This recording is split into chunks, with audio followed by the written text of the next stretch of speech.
దక్షిణ భారతదేశంలో ప్రముఖ పుణ్యక్షేత్రాల్లో శబరిమల దేవాలయము ఒకటి. శబరిమలలో కొలువున్న అయ్యప్ప స్వామిని దర్శించుకోవటానికి ఏటా లక్షలాది మంది భక్తులు దేశ విదేశాల నుంచి ఎంతో మంది తరలి వస్తారు. ఏడాదిలో కొద్ది రోజులు మాత్రమే స్వామివారి దర్శనం లభిస్తుంది. అయ్యప్పను హరిహర సుతుడని, ధర్మశాస్త్ర మణికంఠుడని పిలుస్తారు. అయ్య అంటే విష్ణు అని, అప్ప అంటే శివుడని పేర్లు సంగమంతో అయ్యప్ప నామం పుట్టింది. మహిషాసురుడి సోదరి మహిషిని చంపి అయ్యప్ప శబరిమలలో వెలిశాడు. శబరిమలలో అయ్యప్పను బ్రహ్మచారిగా పూజిస్తారు. మహిషాసురుని జగన్మాత సంహరించటంతో దేవతలపై పగ సాధించాలని అతడి సోదరి మహిషి బ్రహ్మ గురించి ఘోర తపస్సు ఆచరించి ఆమె తపస్సును బ్రహ్మ ప్రత్యక్షమై వరం కోరుకోమని అడగ్గా శివకేశవులకు పుట్టిన సంతానము చేతిలో తప్ప ఎవరితోనూ సావు లేనట్లు వరం పొందింది. అంతేకాదు హరిహర తనయుడు 12 ఏళ్ల పాటు భూలోకంలోనే ఒక రాజు వద్ద సేవా ధర్మం నిర్వర్తించాలి. అలా కాని పక్షంలో అతడు కూడా నా ముందు ఓడిపోవాలి అని వరం కోరింది. మహిషి క్షీరసాగర మదనంలో ఉద్భవించిన అమృతం దేవతలు రాక్షసులకు పంచేందుకు మోహినిగా అవతరించిన శ్రీ మహావిష్ణువు కార్యం నిర్వహించారు. అదే రూపంలో విహరిస్తున్న మోహిని చూసిన శివుడు ఆకర్షితుడై వారి కలయికతో శివకేశవుల తేజస్సుతో ధనుర్మాసం 30వ రోజు శనివారం పంచమి తిథి ఉత్తరా నక్షత్ర వృశ్చిక లగ్నంలో అయ్యప్ప స్వామివారు జన్మించారు.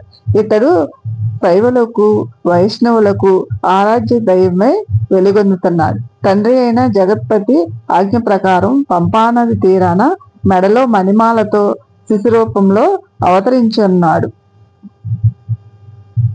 అదే సమయంలో దైవ ప్రయాణం వల్ల వేట కోసం వచ్చిన పందల రాజు రాజశేఖరుడు అరణ్యంలో ఉన్న శిశువును చూసి ఆశ్చర్యం చెంది గొప్ప శివభక్తుడైన రాజశేఖరుడు సంతానం లేక అల్లాడిపోతున్న తనను ఆ భగవంతుడే కర్ణించి ఈ శిశువును ప్రసాదించాడని ఆనందంతో అంతఃపురానికి తీసుకువెళ్ళాడు. శిశువును చూసిన రాణి కూడా ఎంతో సంతోషించింది. అయ్యప్ప అడుగుపెట్టిన వేళా విశేషం వల్ల రాజశేఖరుని మహారాజుగా భార్య మరో మగబిడ్డను ప్రసవించింది.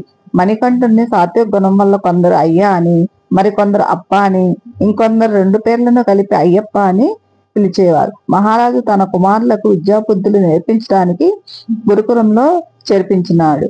రాజుగురువు అయ్యప్పను అవతార పురుషుడిగా గుర్తించిన ఆయన కోరిక మేరకు కాదనలేక అరణ్య ప్రయాణానికి ఏర్పాట్లు చేయించినాడు. గురుకులంలో విద్యాభ్యాసం పూర్తయిన తర్వాత రాజ్యానికి చేరుకున్న అయ్యప్పకు పట్టాభిషేకం చేయాలని తండ్రి భావించగా అది ఇష్టం లేని తల్లి తన తలనొప్పి అని నాటకమాడి ఈ వ్యాధి తగ్గాలంటే పులిపాలు తేవాలని రాజవైద్యుతో చెప్పిస్తుంది. దీంతో తానే వెళ్లి పులిపాలు తీసుకువస్తానని అయ్యప్ప బయలుదేరుతాడు. అడవిలో సంచరిస్తున్న మహిషిని నారదుడు కలిసి నిన్ను చంపేందుకు ఒక రాజకుమారుడు వస్తున్నాడని హెచ్చరించగా మహిషి గేద రూపంలో అయ్యప్పను చంపడానికి వెళుతుంది. వీరి ఇద్దరి మధ్య జరిగే యుద్ధాన్ని వీక్షించడానికి దేవతలు అక్కడికి చేరుకున్నారు. ఈ సమయంలో అయ్యప్ప ఒక కొండపై ఎక్కి తాండవం చేస్తూ మహిషిని ఎదిరించినాడు.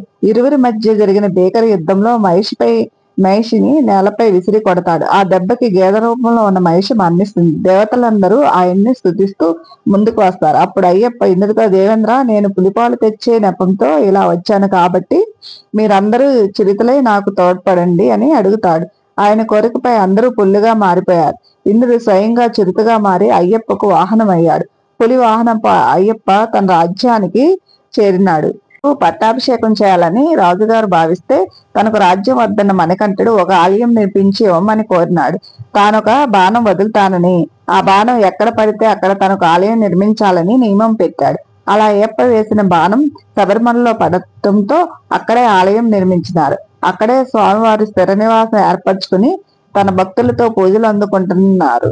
అయ్యప్ప స్వామి ధర్మ ప్రవర్తన, ధర్మనిష్ట లోకానికి ఎంతో ఆశ్చర్యాన్ని కలిగించింది. తన భక్తులు ఏ ఏ ధర్మాలను పాటించాలో, ఏ ఏ నియమ నిష్టలతో ఉండాలో కొన్ని మార్గదర్శక సూత్రాలను స్వామివారు ప్రతిపాదించారు. అప్పటి నుండి ఆయన ధర్మశాస్త్రగా ప్రజల అభిమానాన్ని చూరగొన్నాడు. అందుకే ఆయన్ని ధర్మశాస్త్ర అని పేరు కూడా పిలుస్తారు. స్వామివారి దర్శనం కోసం వచ్చే ప్రజలు భక్తులు మండలం కాలం పాటు అంటే 41 రోజులు దీక్ష తీసుకుని ఇరుముడి కట్టుకుంటారు. మాలధారణ చేసిన స్వాములు 41 రోజుల పాటు అత్యంత నియమ నిష్టలతో అయ్యప్ప స్వామివారిని భక్తి శ్రద్ధలతో పూజిస్తారు. దీక్షా సమయంలో అయ్యప్పలు ఈ కింద నియమాలు తప్పనిసరిగా పాటించవలను. ఉభయ సంధ్యల్లో చన్నీళ్లతో శిరస్నానం ఆచరించి స్వామివారికి దీపారాధన చేసి స్తోత్రపఠం చేయాలి. దేవతార్చన జరిపి మధ్యాహ్నం భిక్ష, రాత్రికి అల్పాహారం తీసుకోవాలి. నల్లని దుస్తులు ధరించాలి. రోజు దేవాలయాన్ని సందర్శించాలి. పాదరక్షలు ధరించరాదు. దీక్షా కాలంలో క్షవరం చేయించుకోవడం కానీ గోళ్లను కత్తిరించుకోవడం కానీ చేయరాదు. మెడలో ధరించిన ముద్రమాలను ఎట్టి పరిస్థితుల్లోనూ తీయరాదు. అయ్యప్ప సన్నిధానానికి చేరుకోవడానికి కనీసం 41 రోజుల ముందు ఈ దీక్షను ఆరంభించాలి. అస్ఖలిత బ్రహ్మచర్యం పాటించి యోగిగా జీవించాలి. ఇంటికి దూరంగా ఉండటము శ్రేయస్కరము. దాంపత్య జీవితం మనోవాక్కాయ కర్మలను తలచుట కూడా అపరాధము. పలువురు దిండ్లు ఉపయోగించరాదు. నేల మీద కొత్త చాప పరుచుకొని నిద్రించాలి. శవం బహిష్టు అయిన మహిళను చూడరాదు. ఒకవేళ అలా చూసిన ఎడల పంచగవ్య శిరస్నానం చేసి శరణఘోష చెప్పినంత వరకు మంచినీళ్ళైనా ముట్టుకోరాదు. దీక్షా కాలంలో స్వామియే శరణమయ్యప్ప అనే మూల మంత్రాన్ని ఎల్లవేళలా జపిస్తూ భక్తి శ్రద్ధతో స్వామివారిని పూజించాలి. మాలధారణలో ఉన్నప్పుడు స్త్రీలను భార్యతో సహా దేవతామూర్తులుగా భావించాలి.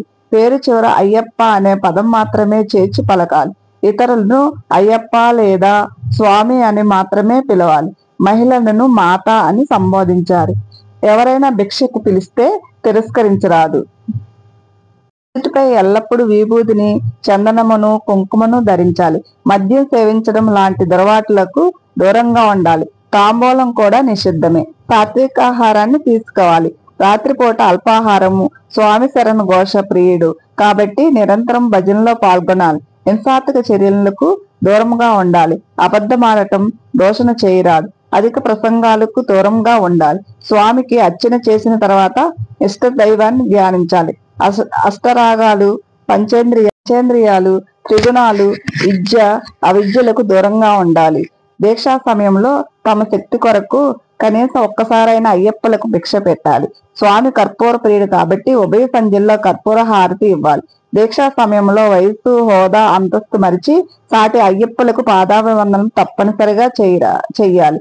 తల్లిదండ్రులకు కూడా పాదాభివందనం చేయాలి. దీక్ష లేని ఇతరులకు పాదాభివందనం చేయరాదు. స్వామి మాలధారణ చేసిన ప్రతి ఒక్కరూ ఈ నియమాలు పాటించి ఆ స్వామివారి కృపా కటాక్షలకు పాత్రలై సదా ఎల్లవేళ ఆ స్వామి అనుగ్రహం పొందవలెను.